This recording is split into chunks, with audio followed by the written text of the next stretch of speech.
give it a moment to breathe. And also, again, say welcome to everyone, wholeness and balanced vibration. Good day. It's Sunday. It's a new day. We're in this and we're alive and kicking. I feel like that, our consistent dream in this life is just to be here and to be grateful for this connection that we have and to make the best out of our experience. Like, you could only do so much in one day anyway. And it's great that we have an opportunity to start our days with this. And sometimes, if we're not stimulated all the time, because we're kind of like in the stimulation junkie culture, where everything must be new and an adventure and an exploration. It's always great also to just dial into what we have that is consistent and what we have that also gives us a very strong window into the variety of our existence. And I feel like that this place that we've created with this meditation is that it's uniquely special in itself.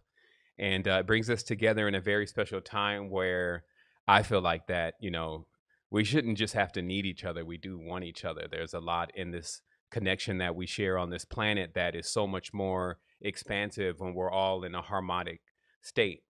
And I was even thinking about yesterday how, with all this stuff going on, I just had to kind of laugh for one moment because I was like, man, Earth is pretty intense. Like it's kind of got this stressful thing going on all the time. And it's when that starts to become foreign to you because you learn how to get into other spaces, it's just one of those things where it's like a preference, like how you choose to live your life. But when you want to change, it doesn't just happen right away. That's the only thing. It really does take you to go one cycle, whatever that is for yourself. Some say it's 22 days, 23 days. There's different quotients of what it takes for a person to set in a new cycle and a new intention. And so Sunday is a new day. It's a time that's great to set in the new cycles and set in the new intentions. I brought awareness this week to next month being a key and instrumental point of dialing in your energy properly. I see this happen every single year, starting from March 22nd, all the way into the choosing of the Easter being the most important times where you're definitely choosing who you're going to be with, who you're going to rock with. So how that works is let's say energetically, we all have a mate, and contrary to kind of how things happen on Earth, in the greater spaces, your mates oscillate. It's like a dance. And you get a chance to choose based on the new energy that you want to bring in, or you can remain with the energy that you've been uh, you know, cultivating or, chilling in.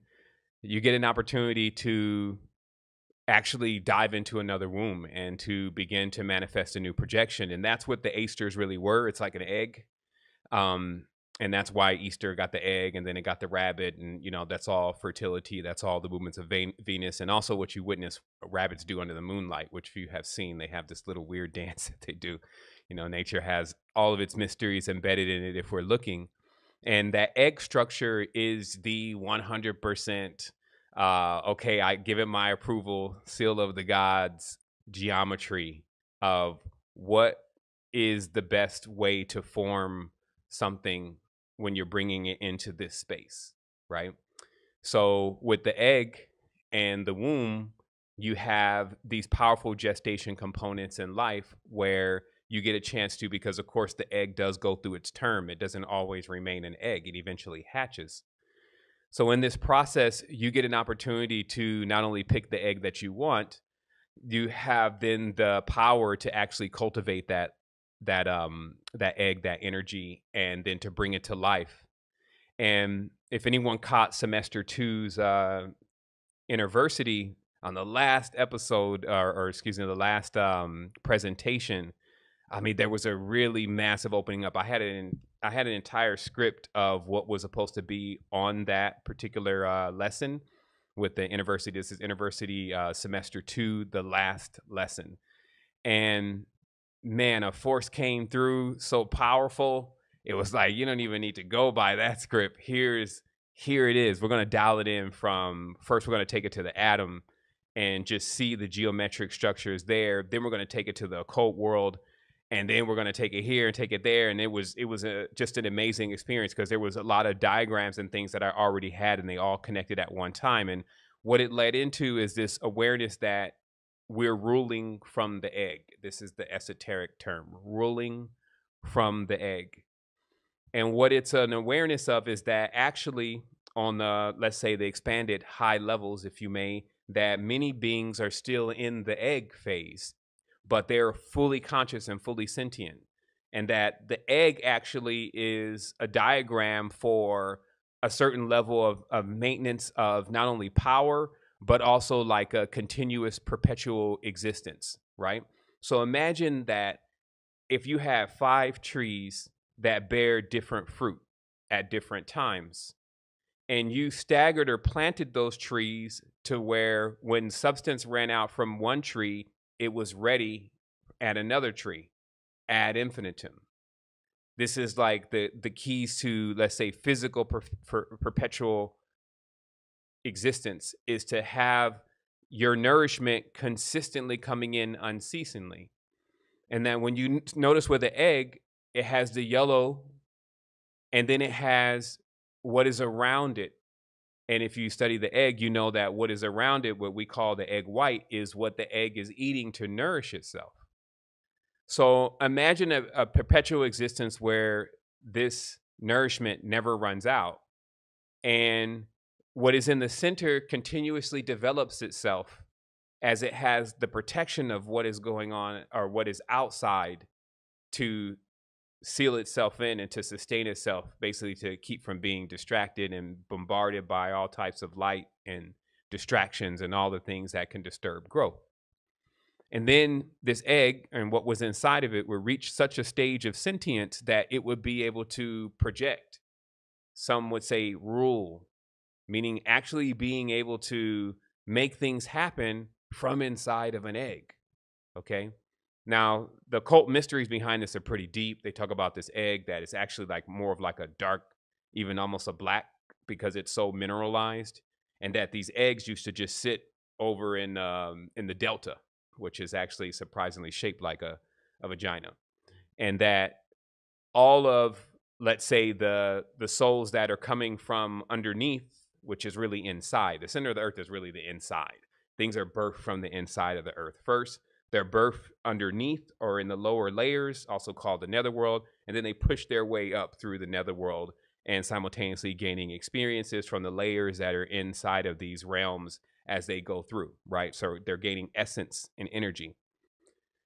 So with you yourself, having this powerful diagram of awareness of how to connect into the new aspects of self and exactly what that germination process would look like, then it just becomes timing. It becomes about timing being a big part of this, because as you see, even with the woman's cycle and her gestation processes, she can tell everything about where she's at, whether she's fertile, whether she's a bit, let's say, reaving, like pulling energy, or giving energy, like the moon does in its new and its full phases.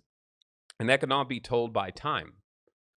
So it becomes a good time for us to actually see that, well, if you're going to be given the keys to your ship, you got to know where to steer it. And if you've possibly given those keys to someone else or something else, and maybe it just wants you to be sad, maybe it just wants you to be sorrowful, maybe it just wants you to, I don't know, starve yourself, neglect yourself, and it's telling you that as a solution, if you don't actually feel that that is what space you want to inherit, especially from 3/22 all the way to, we'll just say, the end of April. So we're in the end of April, and there is when the choosing of the Easter is finally done. It stops like Easter, but because the Gregorian is always off 3 or 4 days, who knows? It slips. It's a leap year. So it's really like to the end of April, you'll be straight. And then also we know that I think it's June, somewhere in June 8th, 16th, June, somewhere in there. This is when the real All Hallows Eve actually begins, and we already synchronize and crack that as the ancestors are actually visiting us, the world of the dead, because of the vibration and frequency, and then bringing us our gifts. And I guess let me speak clearly on that. Like everybody knows that. So anyway, so after this process of Easter, right? So you choose your egg. You choose the energy you're gonna roll with, and you do this by your actions, of course. This is not like something that you have to be like try to find all these different deities and then start calling, this one deity. And that's not what we're talking about. We're talking about that by your actions and by your handling yourself, how you're handling yourself.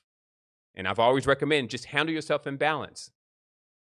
This doesn't mean that if something serious is happening that you can't be serious because you think you're going to manifest this energy that's just too serious for a year. That's neophyte stuff. What we're saying is work with your balance. Don't go too far to the extreme of just completely being oblivious to what's happening in this world and you're all on the higher consciousness and you refuse to come down into this and you just stay into this deer in the headlights kind of stage where you're just ignoring everything, right?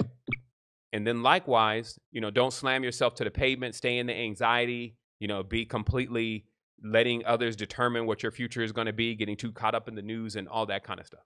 You want to be right in between. And then as these times go through, then it would mean that you have chose, because there's an energy that is associated with that. We don't want to be giving stuff names when it's so unique. So there's an energy that's associated with that's just going to come and it's going to form right around you like an egg. And it's going to start that process of you gestating your new existence and how you want your energy for this next turn.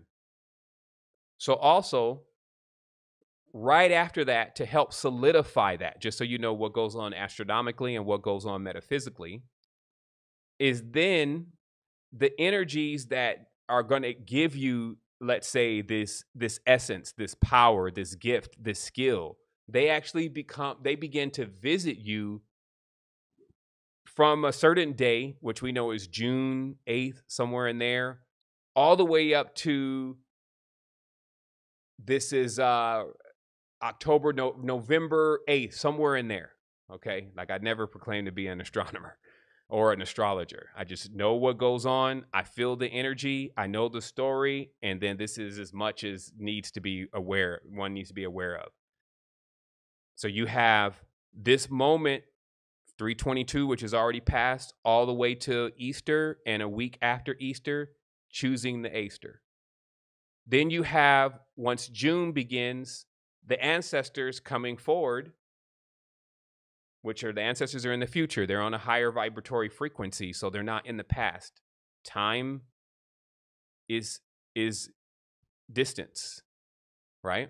So when we say if something's in the future, it means it's on a higher vibration, because time time exists, but it doesn't exist as a linear definition in the definition that many have given it. But a timeline is all of our memories and when those memories took place, and even the simultaneous memories that took place at the same time. To insist that it doesn't exist, that doesn't make any sense, especially since you are waiting on 9 o'clock or waiting on 12 o'clock. You're already confirming its existence by your actions. So it's better just to understand how it works. So now in this time that comes, the ancestors who have to come through here anyway, everybody that's in one accord and knows what the real secrets are, they move with the current. And it's the same thing as the current in the ocean, as the current in the cosmos. As a sailor, if you get on that current and you put your sails in a proper direction, you can sail with the current and you never have to engage your motor. You only have to engage your motor when you're trying to go where you want to go, without the realization that, hey, you're going to eventually visit every place anyway. The thing about riding on the current is the current moves all through the world and it visits every single place. So you set the time of, like any sailor, any navigator has to set the time that they're going to shove off. You don't just go out there. You set the time. And that's what I'm saying. Timing and knowing a little bit about this time, not getting obsessed by it, but knowing a little bit about this time, it is very important. So you know what time as a navigator, when you're going to be leaving out there, because you got to know what current you're catching and when that current is moving through. So once you get on the current, though, now it's what they call easy sailing.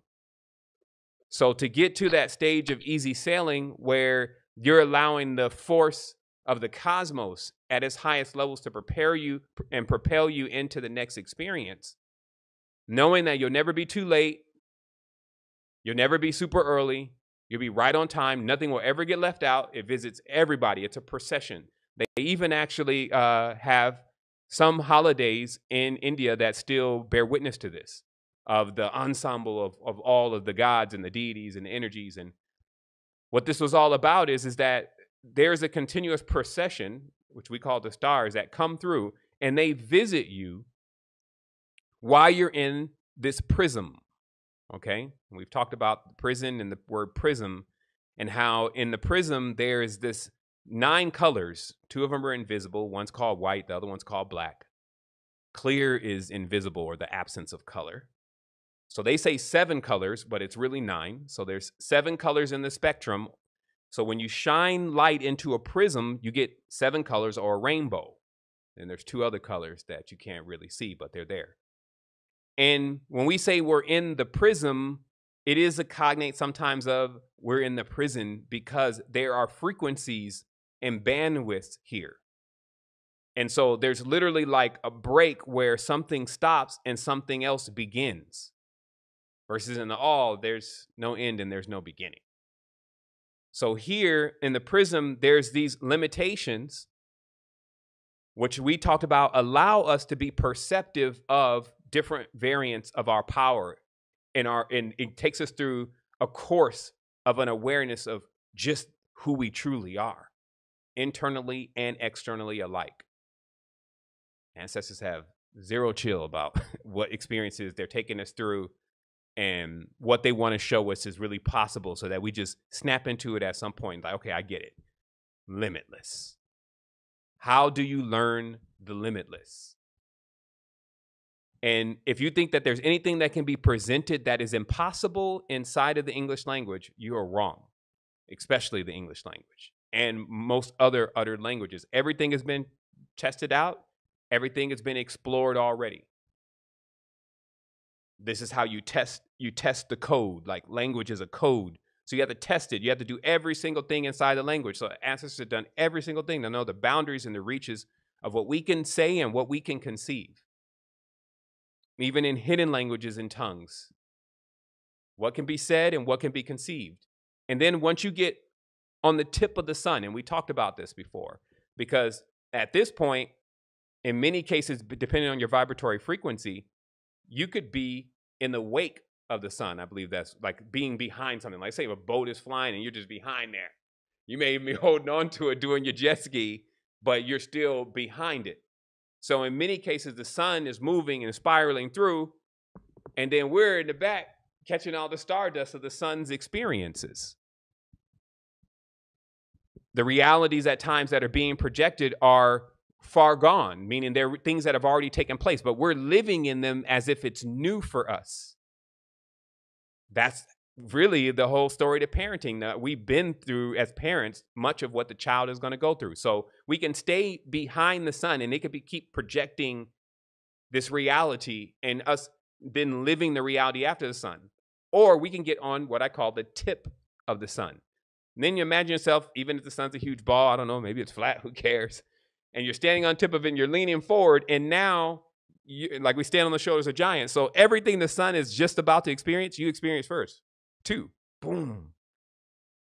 And you go through that experience in the full magnitude of what that experience really is. Now you're seeing it for yourself. You're not catching secondhand. You're getting the actual thing when it happens. But to do that, you got to be willing not to look back. And this gets a little tricky. Time begins when you look back. Time is very real, but when you're just in the experience, imagine everything becomes a first time for you.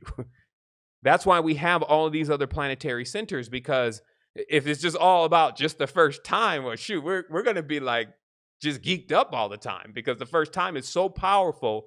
You know, remember, think about every time you've had a first time. We have to do a meditation like that, maybe next Sunday, maybe you can remind me of that. Next Sunday, just thinking of your first time of a lot of things and seeing how much energy is condensed in that first time.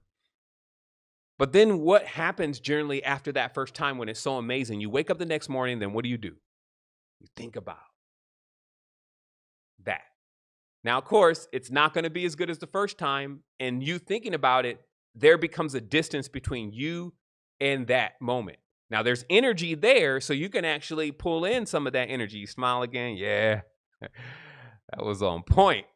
And you're even happy for a while. But, of course, by day 10, by day 11, This is not an eternal fire. Obviously, it begins to go out and you begin to need that experience again. Now, masters have seemed to also figure out how to be so minimalist. This is what the aesthetic was really about.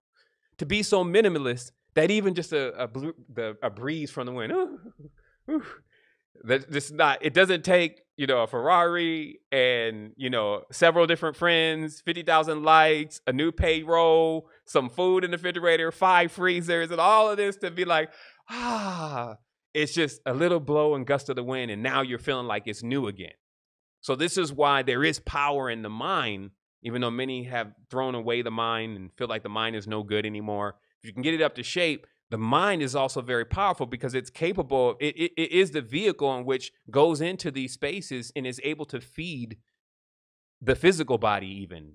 It can feed the physical body thoughts of greatness. And if the physical body, if the mind is able to convince the physical body without a doubt that this greatness is true, the body it becomes great. So there's a procedure to all of this. And that's why I was saying the metaphysics is a big key. Knowing this knowledge is a key. And also always remember that you are this. So if you feel like you're going to get stuck with no books, or that maybe the internet's going to come off, there's going to be no more Stephen Bomar or whatever, don't let the monkey mind tell you another story about how you need to, get this. This is something that you have. And then now you're just being told why you should probably use it this way, and it's just a suggestion. So we're going to go into a meditation because that is my dissertation for today. I didn't want to be long-winded somehow. I said I wasn't going to say anything, but I guess the egg wanted to talk. And that was just because we're going to have key makers today at 9:30. That's going to be on all the major channels. So this is YouTube, this is Secret Energy TV, this is Facebook. And what we'll be able to do is we'll be able to have this meditation now, and then in an hour and a half, we're going to hear from the rest of the world. And we're going to open up a question and answer session for all those that want to attend. And we're going to bring our brothers and our sisters that have also been with us, that we know are equally acclimated in their own way to address questions. And we're going to see, what the key makers are able to resolve and bring solutions to as we keep going forward. So our sister Deus is going to do the meditation for today. She's going to bring us into something unique and special. I'm going to line up these cameras, which is done to get that started. And we're going to do a brief sound test just to make sure everything is on point. And then we're going to do our meditation. And then later on, we're going to come back in for our next level of fun, which is going to be key makers and sharing with one another and demystifying this matrix.